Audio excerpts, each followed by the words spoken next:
Fire Emblem is widely regarded as one of the premier tactical role-playing franchises. It's responsible for popularizing the genre to legions of console gamers, and over the years has had numerous entries that introduced beloved characters, freshened up the fighting mechanics, and even introduced new social systems. To celebrate the launch of the latest game, Fire Emblem Engage, here is the history of Fire Emblem. After the release of Famicom Wars in 1988, known in the West as Advance Wars, Intelligent Systems began work on a new game that aimed to combine the strategy elements of Famicom Wars with the deep story and memorable characters players expected from an RPG. Inspired by games like Final Fantasy III, Fire Emblem creator Shuzo Kaga wanted players to become emotionally invested in their units, and wanted the events of the story to differ depending on how people played. "I think I made an RPG that borrows the frame of a strategy game," he said in a 1990 interview. That ambition would lead to a game called Fire Emblem Shadow Dragon and the Blade of Light. It followed the plight of Marth, an exiled prince in search of a powerful sword and the Fire Emblem, in order to kill an evil priest and a resurrected dark dragon. The game used a turn-based battle system and introduced mechanics that would become core to the Fire Emblem franchise, like arenas, promoting certain units into specialized roles once they'd leveled up enough, and even permanently losing the characters that fell in battle. Unfortunately, the game didn't review very well, receiving criticism from gaming magazines that its graphics were unimpressive and the hybrid nature of the game was complicated. Sales were initially low, but Famitsu reviewer Nakaji wrote about Fire Emblem in his column, and that, combined with positive word of mouth, led to the game's sales picking up enough that a sequel was ordered.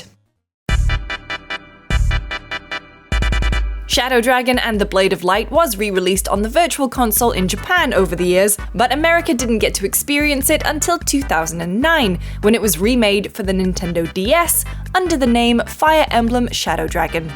Follow the story of Prince Marth as he defends his country and tries to bring peace to the continent in Fire Emblem Shadow Dragon. It included new chapters and characters. Wait, you don't know Marth? What game is he even from? You don't know Fire Emblem? I don't know. What's that? For the 30th anniversary of Fire Emblem, the original NES game was officially localized into English and released digitally on the eShop for a limited time. 2 years after the launch of the first game, Intelligent Systems released Fire Emblem Gaiden, a side story to the original game, hence the name Gaiden. The story takes place on a completely different continent that was split in two by feuding sibling gods. It follows two characters, both who lead their own armies, as they try to reunite it. Intelligent Systems attempted to tackle some of the criticism leveled at the gameplay of the first game by adding an overworld and towns to explore, but reviewers found the two games to be starkly different, complaining that Gaiden's strategic elements were noticeably weaker. It was remade for the 3DS under the name Fire Emblem Echoes: Shadows of Valentia, and released worldwide in 2017. The remake decided to keep the more controversial elements of Gaiden's gameplay, but modernize them for a new audience. The remake also included new artwork, fully voiced characters, and new cutscenes. Fire Emblem. 楽しみだな. Fire Emblem Mystery of the Emblem was released for the SNES in 1994 and is split into two parts, referred to as books. Book 1 is a remake of Shadow Dragon and the Blade of Light, with Book 2 being a continuation of the game's events with the same characters. The story was even adapted into a home release animated series. And so it began. Ahead lay a dark continent filled with a million unknown dangers. But low interest meant only 2 episodes were ever released. In 2010, the game was remade for the DS under the name New Mystery of the Emblem as part of the 20th anniversary celebrations for the series. In 1997, an episodic Fire Emblem story known as BS Fire Emblem was released in Japan via Satellaview. These downloadable episodes were remade and released for New Mystery of the Emblem under the name New Arcania Chronicles. ファイアーエンブレム聖戦のゲーム受け継がれるのは光か闇か 1996's Fire Emblem Genealogy of the Holy War was the first game in the series to feature special skills and the now iconic Fire Emblem weapons triangle. A rock-paper-scissors style system where lances beat swords, swords beat axes, and axes beat lances. Another unique twist is that the game is split into two story arcs, with the characters and pairings of the game's first generation directly impacting the second. Characters in the first generation can fall in love, and even have children for the game's second generation, who inherit stats from their parents. Despite many unofficial fan translations, Genealogy of the Holy War has sadly never been released outside of Japan. It did, however, inspire Fire Emblem Awakening, a title that would arrive many years later.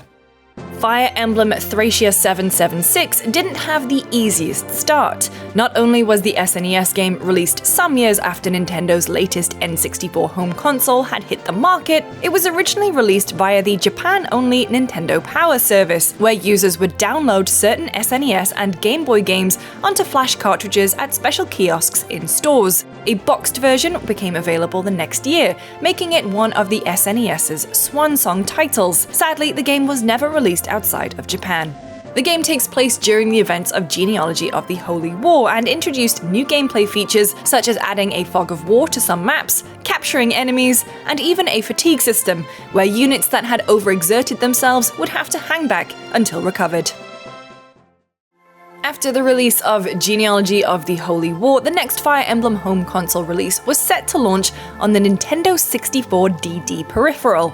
The game was completely scrapped due to the failure of the 64DD, and Intelligent Systems began working on a new Fire Emblem title for the Game Boy Advance.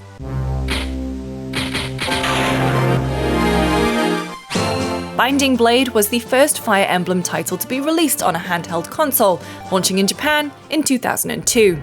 But that wasn't the first time audiences had seen Binding Blade's main character, Roy. Despite Fire Emblem being unavailable outside of Japan at this point, Marth and Roy were both fighters in 2001's Super Smash Bros. Melee, a game that was, and still is, readily available in the West. Fan reaction to the two characters was positive, as was the reaction to the release of Advance Wars in the West, and this encouraged Intelligent Systems and Nintendo to bring the strategy series to the West. The drums of war are beating. No man can be trusted. What happened to Dorcas? I put poison in his mutton. Plan your strategy. Build your army. Trust nobody. Fire Emblem.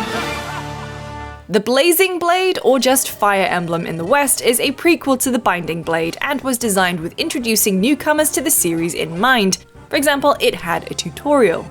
Fire Emblem was a hit in the West, garnering critical acclaim. GameSpot gave it an 8.9 out of 10, with our reviewer writing, "Maybe we'll never know why it's taken so long for us to see a Fire Emblem game, but it turns out to have been well worth the wait. This is a deep, story-rich strategy saga that shouldn't be missed by fans of the genre willing to give up some freedom, or console role-playing fans interested in trying something new."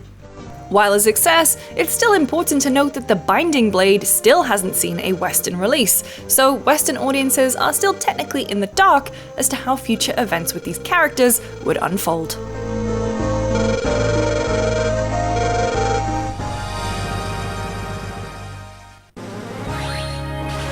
After the success of Fire Emblem, it didn't take long for another game to come along.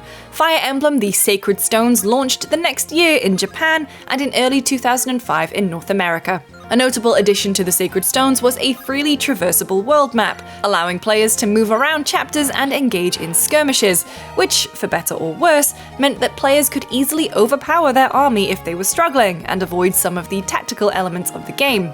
This was the first time since Fire Emblem Gaiden the idea had been re-explored, and it wouldn't be until Fire Emblem Awakening that it would be utilized again.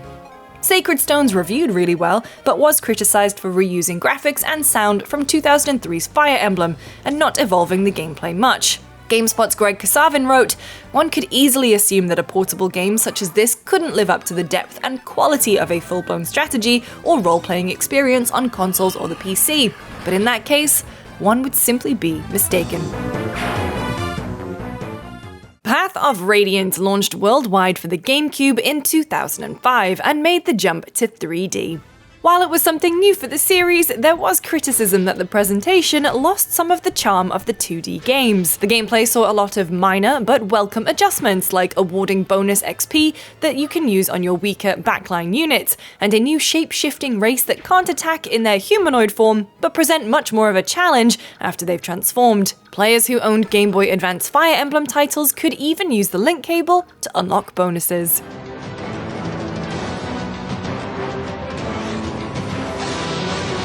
A sequel, Radiant Dawn, came to the Wii 2 years later, but those hoping for another standout entry in the series would be disappointed. While it was praised for its stylish, cel-shaded cutscenes and the ability to import save data from Path of Radiance to unlock boosts and transfer supports, Radiant Dawn came under some criticism. Its plot, which our reviewer at the time called laughable, just didn't land, and the game was frustratingly difficult. Despite releasing on the Wii, it didn't make use of the motion controls either, which some saw as a missed opportunity. Radiant Dawn took the Fire Emblem franchise to a low point. Despite the newfound popularity in the West, the games weren't selling as well as Intelligent Systems and Nintendo hoped. However, the team was given one more chance and told that if their next Fire Emblem title didn't sell over 250,000 units, the franchise was done for. The development team wanted to make this final game with no regrets, and so looked at the previous games to incorporate various gameplay mechanics into this next one, Fire Emblem Awakening. They also worked harder to ensure that the characters were fleshed out and the story was compelling. It reincorporated the free-roaming map, and the idea that characters could pair up and have children. To help bring in new fans, it even made the series' mainstay permadeath optional. To create longevity, it utilized the 3DS Street Pass feature to fight and recruit avatars from other players, and DLC was later released that featured maps, characters, and even episodes from previous games. Fire Emblem Awakening launched for the 3DS in 2012 and saved the franchise. Not only did the game hit the sales target, but eclipsed it, becoming the fastest-selling Fire Emblem game so far. We're your family. We will succeed with you at our side. I make my own fate.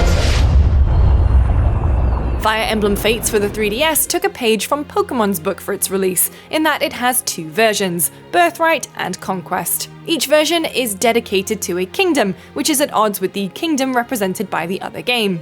Birthright follows the Hoshido storyline and is seen as more beginner-friendly, and Conquest follows the Kingdom of Nor and was marketed more towards series veterans. Your character was born in one nation and kidnapped and adopted by the other, so you must choose who to back in the upcoming war. A third storyline, where you don't side with either kingdom, was later released as DLC.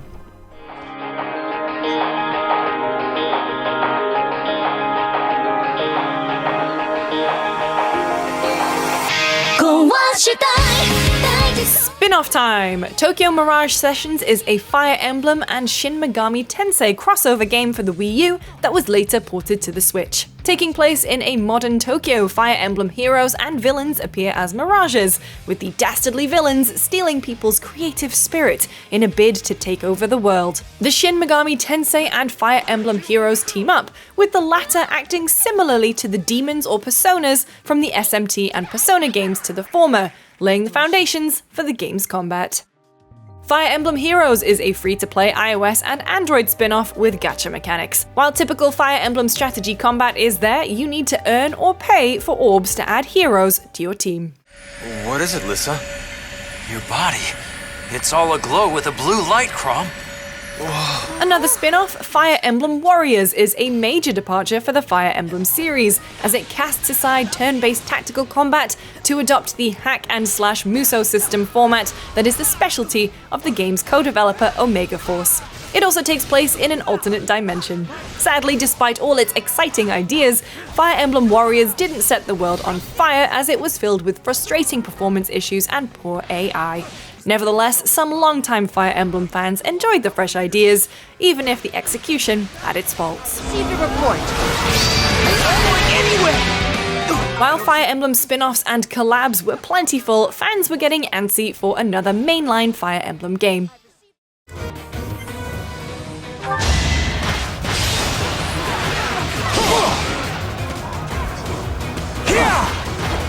week.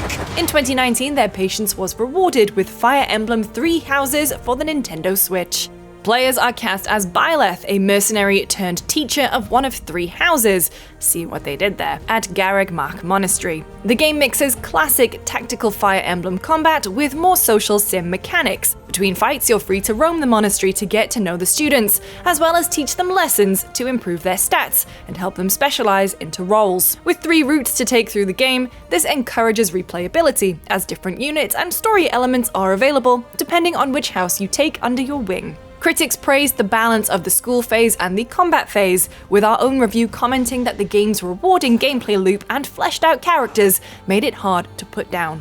Fire Emblem Three Houses was a huge success and became the best-selling Fire Emblem game to date.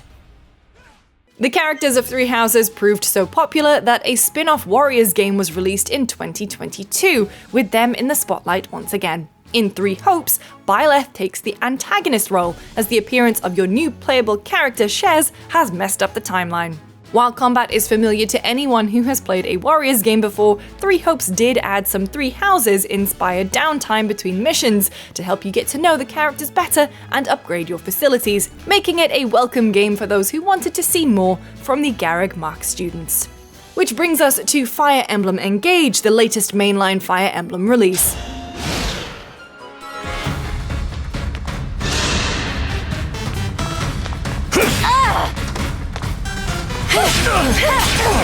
In standard Fire Emblem fare, a great fell dragon was sealed away by mighty heroes long ago, but over time the seal has faltered, and the dragon is awakening once again. By collecting 12 emblem rings and teaming up with other Fire Emblem heroes from previous games, it's up to you to defeat the evil for good.